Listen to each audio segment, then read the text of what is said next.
जब जिंदगी सब कुछ छीन लेती है, तब किस्मत एक अजनबी के रूप में उम्मीद भेजती है। स्वागत है आपका ओरेकल स्क्रीन में। हम देखते हैं जियोंगहू, एक शांत इंट्रोवर्ट लड़का जो हाल ही में एक नए अपार्टमेंट में शिफ्ट हुआ है। उसका अतीत एक गहरे जाम की तरह है।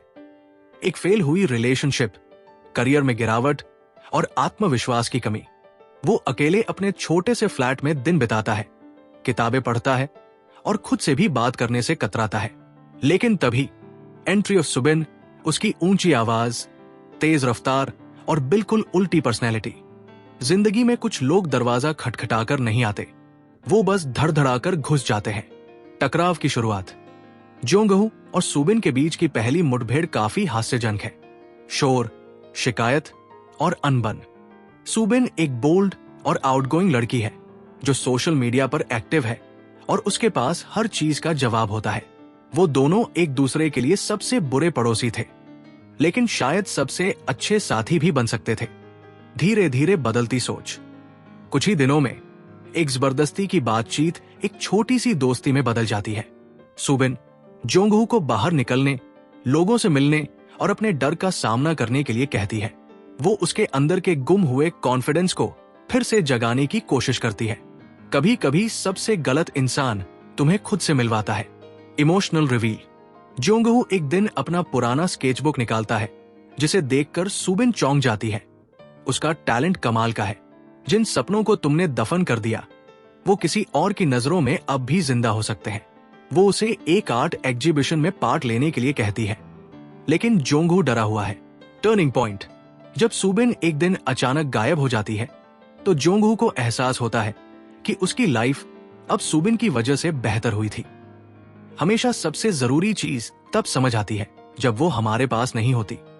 सुबिन के अचानक गायब होने के बाद जियोंगहू की जिंदगी में अजीब सी खामोशी छा जाती है। वो एक दिन अपनी पुरानी यादों में खो जाता है, सुबिन की छोटी छोटी बातों को याद करता है और फिर सोचता है कि वो कहाँ जा सकती है।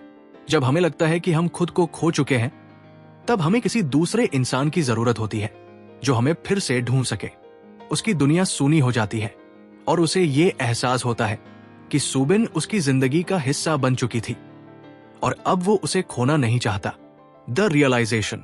जियोंगहू को सुबिन का फोन नंबर मिल जाता है और वो उसे कॉल करता है, लेकिन किसी कारणवश उसका फोन स्विच ऑफ हो जाता है। इसके बाद जियोंगहू अपने पुराने दोस्तों से मिलकर सुबिन के बारे में जानकारी जुटाने की कोशिश करता है। कभी कभी हमें किसी के लिए कुछ करना पड़ता है और यही वो वक्त होता है जब हमें एहसास होता है कि हमारा खुद का जीवन अब दूसरे के बिना अधूरा है। अ रे ऑफ होप। सुबिन का नाम जियोंगहू की जिंदगी में और ज्यादा महत्वपूर्ण हो जाता है। वो उसे ढूंढने के लिए अपने पुराने तरीके अपनाता है और नई उम्मीद से भर जाता है। जिंदगी हमें तब सिखाती है जब हम उसे जानना नहीं चाहते। इंसान को टूटने से पहले मजबूत होना सिखाना ही असली प्यार होता है। Twist in the tale. जब जियोंगहू सुबिन से मिलने पहुंचता है, तो पता चलता है कि सुबिन ने उसकी मदद से अपने पुराने रिश्ते को ठीक कर लिया था और अब वो अपने नए सपने की ओर बढ़ रही है। उसने जियोंगहू से कुछ खास नहीं कहा, क्योंकि वो जानती थी कि उसे खुद को साबित करना पड़ेगा। प्यार कभी भी हमें पूरी तरह से बदल नहीं सकता, लेकिन वो हमें उस बदलाव के लिए तैयार जरूर कर देता है। The final act. आखिरकार सुबिन और जियोंगहू दोनों अलग अलग रास्तों पर आगे बढ़ते हैं, लेकिन जियोंगहू अब अपने डर को पार कर चुका है और उसे ये एहसास हो चुका है कि उसने एक कदम आगे बढ़ाकर अपनी जिंदगी में एक नई शुरुआत की है। हम सब एक दूसरे की जिंदगी में आते हैं ताकि हम अपने सपनों का पीछा कर सकें, और कभी कभी यही वो मोड़ होता है जहां हमें सबसे ज्यादा साहस की जरूरत होती है। एम्पावरमेंट। फिल्म के आखिरी सीन में हम देखते हैं कि जियोंगहू अब अपने जीवन में पूरी तरह से बदल चुका है। उसने अपने डर को चुनौती दी है और सुबिन की मदद से अपने सपनों को फिर से जीवित किया है। कभी कभी हमें सिर्फ एक इंसान की जरूरत होती है जो हमें ये याद दिला सके कि हम कितने मजबूत हैं। The journey continues. ये कहानी केवल एक शुरुआत है। हर मुश्किल घड़ी के बाद हमें और भी मजबूत बनना होता है।